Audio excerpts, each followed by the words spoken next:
अस्सलाम वालेकुम, welcome to my YouTube channel. This is Waqas लसन और हम करने जा रहे हैं आज एक्सरसाइज 1.5 के क्वेश्चन नंबर 3, जिसमें हमने डिस्कस करना है multiplicative inverse of the matrices.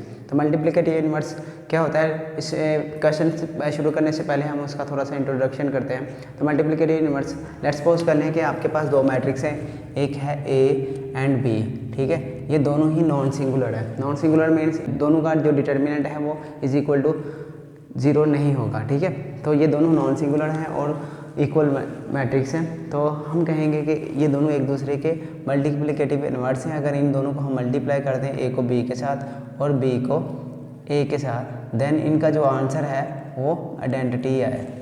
ठीक है, देन हम कह सकते हैं ए बी का इन्वर्स है और बी जो है वो ए का इन्वर्स है। ठीक है, तो इसके साथ ही इसका हम पहले देखेंगे फॉर्मूला क्या होता है, इसको डिनोट कैसे करते हैं। तो इन्वर्स समझ लें कि आपने ए का इन्वर्स फाइंड करना है, तो उसका जो डिनोट करने का मेथड है उससे लिखेंगे हम ए इन्वर्स, और अगर बी का इन्वर्स फाइंड करना है तो उसे हम लिखेंगे बी इन्वर्स। ठीक है, तो इन्वर्स फाइंड करने के लिए आपके पास फॉर्मूला होता है adjoint A divided by A determinant. तो ए डिटर्मिनेंट हमने पहले से पढ़ लिया हुआ है, एडजॉइंट जो है वो रह गया। तो अगर यहाँ पे अगर बी होगा तो फिर हम क्या लिख लेंगे, बी का इन्वर्स जो है वो आपके पास बन जाएगा adjoint B divided by B का डिटर्मिनेंट। ठीक है, तो एडजॉइंट क्या होता है, लेट्स सपोज हमारे पास एक ए मैट्रिक्स है जिसको मैंने लिख दिया A B C and D. तो मैं इसका एडजॉइंट मालूम करना चाह रहा हूँ, तो मैं इसे लिखूँगा adjoint A is equal to, तो एडजॉइंट में हम क्या करते हैं, इन दोनों को एक दूसरे से रिप्लेस कर देते हैं। तो यहाँ पे डी आ जाएगा और यहाँ पे ए आ जाएगा, और इन दोनों के साइन चेंज करते हैं, यहाँ माइनस बी बन जाएगा और ये माइनस सी बनेगा। तो ये एडजॉइंट ऑफ अ मैट्रिक्स है। ठीक है, तो किसी भी मैट्रिक्स से आपने एडजॉइंट लेना है तो उसमें आपने इस डायगोनल को रिप्लेस, एक दूसरे से वैल्यू को इंटरचेंज कर देना है, और जबकि जो नॉन डायगोनल वैल्यूज़ हैं उनके साइन चेंज कर देने हैं, तो एडजॉइंट आ जाएगा। तो इन्वर्स फाइंड करने के लिए आपको दो चीज़ें, एक तो एडजॉइंट ऑफ दी मैट्रिक्स और एक उसका डिटर्मिनेंट। तो सबसे पहले आपने फाइंड करना है कि वो उसका डिटर्मिनेंट क्या है, मतलब कि इन्वर्स फाइंड करने के लिए सबसे पहले आपको फाइंड करना पड़ेगा उसका डिटर्मिनेंट। अगर तो वो डिटर्मिनेंट नॉन सिंगुलर है, ठीक है, उसका आंसर 0 नहीं आ रहा, देन आप उसको आगे चलाएंगे, वरना आप कह देंगे कि इट्स नॉट पॉसिबल। ठीक है, तो इसका मतलब है कि उसका इन्वर्स एग्जिस्ट ही नहीं करता जब तक उसका डिटर्मिनेंट नॉन सिंगुलर नहीं है। ठीक है, इसके चलिए जी, इसके अलावा एक और पॉइंट है जो मैं आपको बताना चाह रहा हूँ कि कोई भी मैट्रिक्स है, जैसे आपको पता है कि आइडेंटिटी मैट्रिक्स, तो आइडेंटिटी मैट्रिक्स क्या होता है, 1 0 0 1। ठीक है, तो ये आपके पास आइडेंटिटी मैट्रिक्स है। अगर हम इसका बनाना चाहें कि इसका इन्वर्स क्या है, तो इसका इन्वर्स जो है वो आइडेंटिटी मैट्रिक्स ही होता है। मतलब इसका मतलब है कि आइडेंटिटी मैट्रिक्स का इन्वर्स आइडेंटिटी मैट्रिक्स ही है। तो इस पर कोई फ़र्क नहीं पड़ता, अगर इसे इसके इन्वर्स से भी मल्टीप्लाई करें फिर भी आंसर आइडेंटिटी आएगा। ठीक है, तो ये एक आपके लिए जनरल नॉलेज के लिए। चलिए हम फिर क्वेश्चन की तरफ चलते हैं। क्वेश्चन नंबर 1 है जो कि 1.5 का, क्वेश्चन नंबर 3 का पहला पार्ट करते हैं। तो अब हमने फाइंड करना है ए का इन्वर्स, ठीक है, उसके बाद बी का इन्वर्स फाइंड करना है। तो ए का इन्वर्स के लिए हमें उसका फॉर्मूला पता होना चाहिए कि ए का इन्वर्स है क्या। तो ए का इन्वर्स है adjoint A divided by A determinant. तो देन हमने सबसे पहले ए का डिटर्मिनेंट फाइंड करना है, तो मैं यहाँ पे ए का डिटर्मिनेंट फाइंड करने लगा। ठीक है, तो यहाँ पे हमने लिखा -1 3 2 0।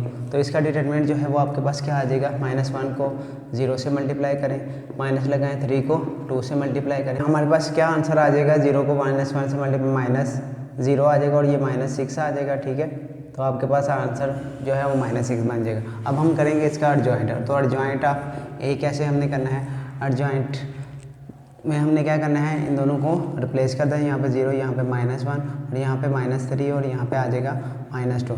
देन आप इसको फॉर्मूला लगाएंगे इन्वर्स का, तो वो है adjoint A divided by A determinant. तो आप एडजॉइंट की जगह पे एडजॉइंट वाली वैल्यू 0 -3 -2 -1 रखेंगे, और उसके बाद ए डिटर्मिनेंट जो कि हमने निकाला हुआ है वो क्या है, -6।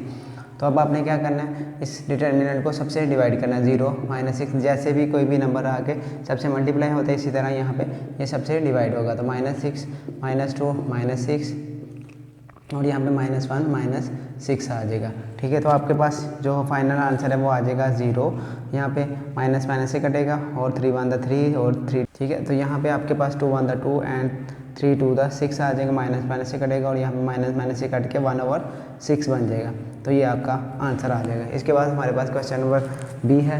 तो बी में हमने क्या करना है, सेम उसी तरह तो पी का फॉर्मूला हमें पता है एडजॉइंट पी और पी होगा, तो सबसे पहले आपने इसका लेना है डिटर्मिनेंट। तो डिटर्मिनेंट लेने से आ जाएगा 1 2 -3 -5। डिटर्मिनेंट में क्या करना है, हम 1 को मल्टीप्लाई करेंगे जी -5 के साथ, माइनस लगाएंगे, 2 को मल्टीप्लाई करेंगे -3 के साथ, तो आपके पास -5 +3 टू द क्या बन जाएगा 6, तो आपके पास 1 आ जाएगा। अब हम लेंगे इसका एडजॉइंट, तो एडजॉइंट ऑफ बी क्या आएगा, इन दोनों को करेंगे रिप्लेस, -1 5 और यहाँ पे 1 आ जाएगा, यहाँ पे -2 और ये प्लस बन जाएगा। ठीक है, तो अब हमने फॉर्मूला लगाना है, तो फॉर्मूला हमें पता है क्या है, बी का इन्वर्स लेने लगे। तो बी का इन्वर्स है adjoint B divided by B determinant. तो द एडजॉइंट बी हमने अभी निकाला है -5 -2 3 1, तो हमने इसे डिवाइड करना है इसके डिटर्मिनेंट से, वो 1 ही है। तो किसी भी चीज़ को 1 से डिवाइड करें तो उस पर कोई भी असर नहीं पड़ता, तो वो वही दोबारा मैट्रिक्स आ जाएगा -5 -2 3 एंड 1। इसके साथ बी वाला पार्ट हमारा हो गया। नेक्स्ट हम करेंगे सी का जो इन्वर्स। तो सी का इन्वर्स के लिए सबसे पहले सी का लेंगे डिटर्मिनेंट। डिटर्मिनेंट आया -2 6 3 -9, तो ये आपके पास क्या है डिटर्मिनेंट -2 इंटू -9, माइनस लगाएंगे 6 इंटू -3 +3। ठीक है, तो -9 टू द 18 -18, तो ये आपके पास आ गया 0। तो कंडीशन ये है कि नॉन सिंगुलर वैल्यू होनी चाहिए। ठीक है, मैट्रिक्स से होना चाहिए, तो यहाँ पे ये सिंगुलर बन गया, तो देन आप इसका इन्वर्स एग्जिस्ट नहीं करेगा, तो देन आप क्या देंगे, inverse is not exist, it is not possible. ठीक है, यहाँ पे लिख दें इन्वर्स इज़ नॉट एग्जिस्ट। ठीक है, तो एग्जिस्ट नहीं करता यहाँ पे, क्योंकि इसका डिटर्मिनेंट इज इक्वल टू 0 है। यहाँ पे आप लिख लें कि सिंगुलर मैट्रिक्स है। ठीक है, सिंगुलर मैट्रिक्स है, सो इन्वर्स इज नॉट एग्जिस्ट। इसके बाद हमने करना है डी वाला पार्ट। डी वाला पार्ट करते हैं, तो डी में भी हमने इसका पहले लेंगे डिटर्मिनेंट। Determinant same 1/2 3/4 1 2। ठीक है, तो अब क्या करेंगे जी, 1/2 को मल्टीप्लाई करेंगे 2 के साथ, माइनस लगाएंगे 3/4 को मल्टीप्लाई करेंगे 1 के साथ। यहाँ पे 2 को 2 से कैंसिल कर दें, यहाँ पे बनेगा 1, यहाँ पे बनेगा आपके पास 3/4। अब यहाँ पे आपने लेना है एलसीएम, तो एलसीएम लेना आपको आता ही है। तो एलसीएम जो है इसके नीचे 1 है, 4 1 4।